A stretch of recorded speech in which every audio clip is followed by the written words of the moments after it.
Univesp, Universidade Virtual do Estado de São Paulo. Projeto Integrador 2. Porcentagem. Estudando os conjuntos numéricos. Grupo: Amanda, Ana Laura, João Paulo, Maria Cristina e Natália. Introdução. Nas escolas em que realizamos o projeto, percebemos que a aula de matemática nem sempre é vista com bons olhos.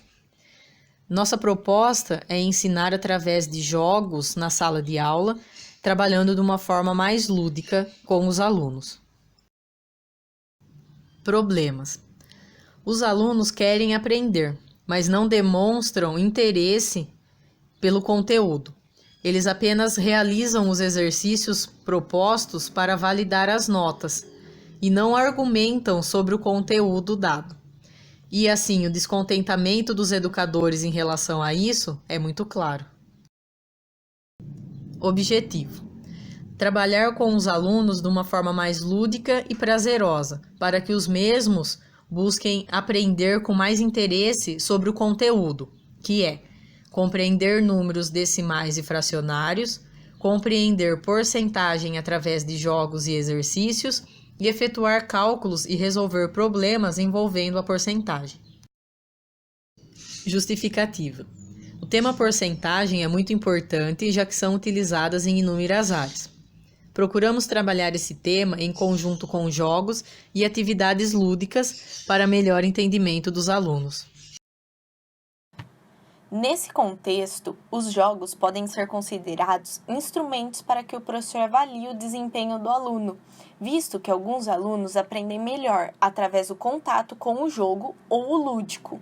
Desse modo, o professor pode ajudar os alunos a se envolverem mais em projetos e situações significativas, fornecendo desta forma subsídios para a resolução de situações futuras.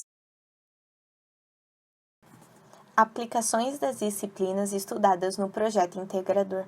As disciplinas estudadas durante o curso de matemática que estão relacionadas ao tema do projeto desenvolvido nesse semestre são Estatísticas, História da Matemática e Introdução da Matemática. Em História da Matemática, que começa a partir da segunda semana, conta como que surgiu e como está representada a matemática nesse período da história. Dados históricos dizem que a porcentagem surgiu em Roma, por volta do ano 9 depois de Cristo, quando o imperador romano decretou a cobrança de vários impostos, entre eles o centésimo, cobrado sobre todas as mercadorias vendidas no mercado público. Agora, a introdução à matemática começa a partir da segunda semana, onde começam os estudos de porcentagem, notação científica e potenciação. O que é porcentagem? É o nome dado a uma unidade na qual pode-se expressar o valor absoluto da diferença de qualquer pares de porcentagem. Notação científica. A notação científica é uma forma muito conveniente para escrever pequenos ou grandes números e fazer cálculos com eles. Também transmite rapidamente duas propriedades de uma medida que são úteis para os cientistas, algarismos significativos e ordem de grandeza. Em matéria específica como estatística, pode ser estudada a partir da segunda semana as funções da probabilidade, como o conceito, a história, o teorema da probabilidade e exercícios resolvidos como modelo de aprendizagem. As probabilidades são calculadas dividindo-se o número de resultados favoráveis pelo número de resultados possíveis. O cálculo da probabilidade associa a ocorrência de um resultado a um valor que varia de 0 a 1.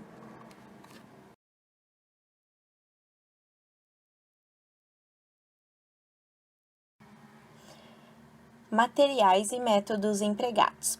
Pesquisa sobre os números decimais e fracionários e porcentagens e procurar métodos para melhor apresentar e aplicação de aprendizagem utilizando atividades mais lúdicas com os alunos.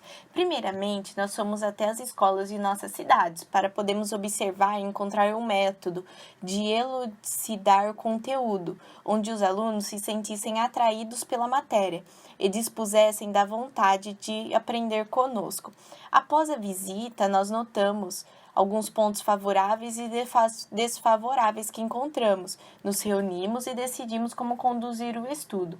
E para poder entender mais sobre o tema definido em nossa reunião e saber explicar com clareza e perfeição aos alunos sobre a matéria, realizamos nossa pesquisa sobre os conteúdos programativos.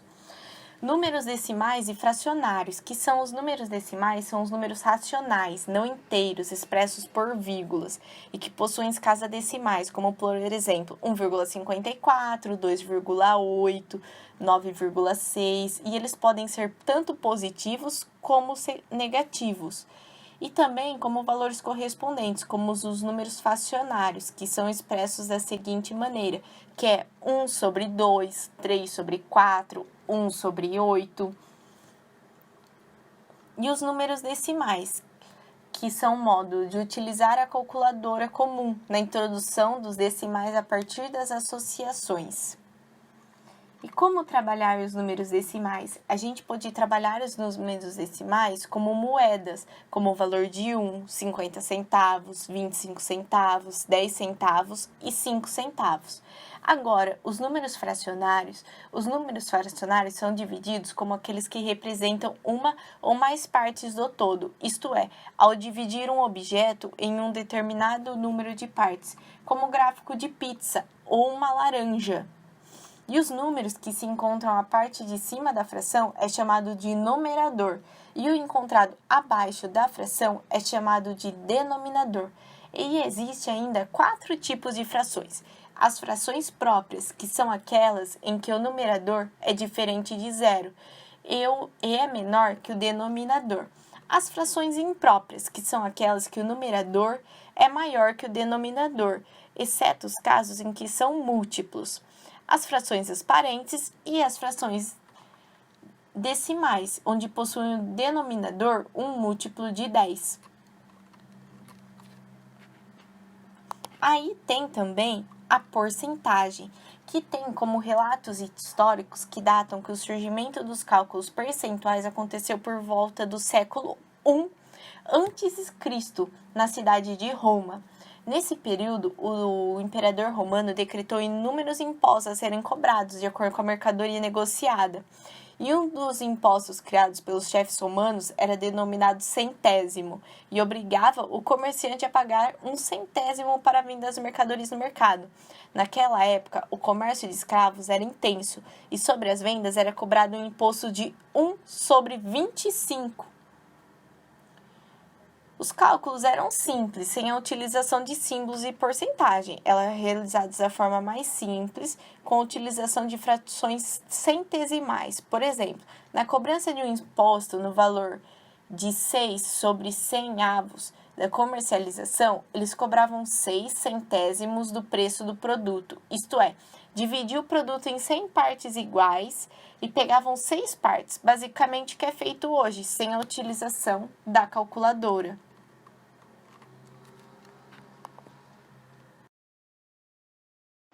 De acordo com o jogo trabalhado, podemos fazer exercícios com as crianças envolvendo a troca de dinheiro. Segue exemplos abaixo.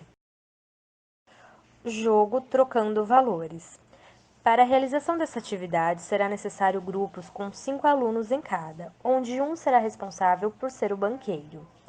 O jogo se trata de um jogo de dados, onde cada participante joga o dado na sua vez e faz a operação indicada.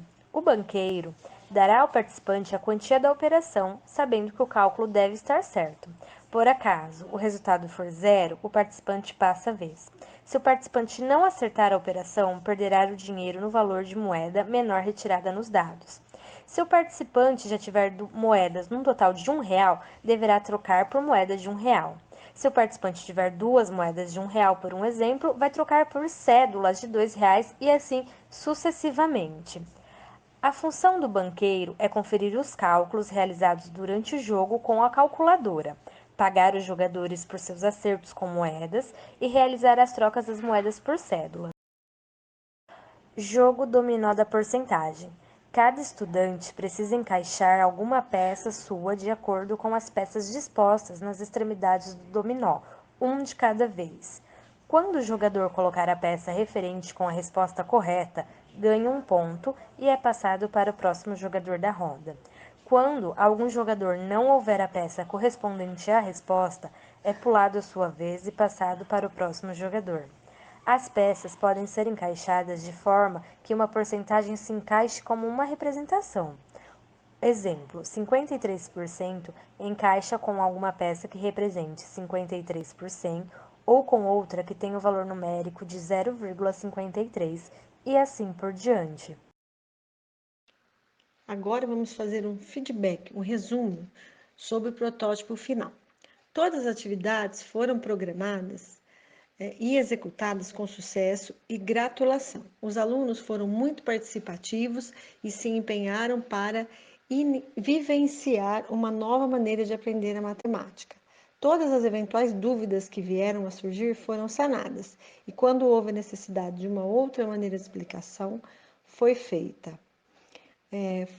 É muito legal a gente participar com as crianças com jogos, porque isso leva elas a aprender algo diferente, uma maneira diferente da gente ensinar, né?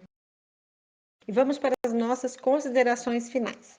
A experiência de poder adentrar nas escolas e observar onde há carência de aprendizagem, com o que os alunos têm mais facilidade ou dificuldade de aprender, e estar ciente de que somos nós que podemos fazer a diferença na vida e estudo desses alunos é incrível. Podemos afirmar que a experiência foi válida e de grande benefício para todas nós. Mais uma etapa se conclui para o nosso crescimento, amadurecimento e confiança em nossas escolhas.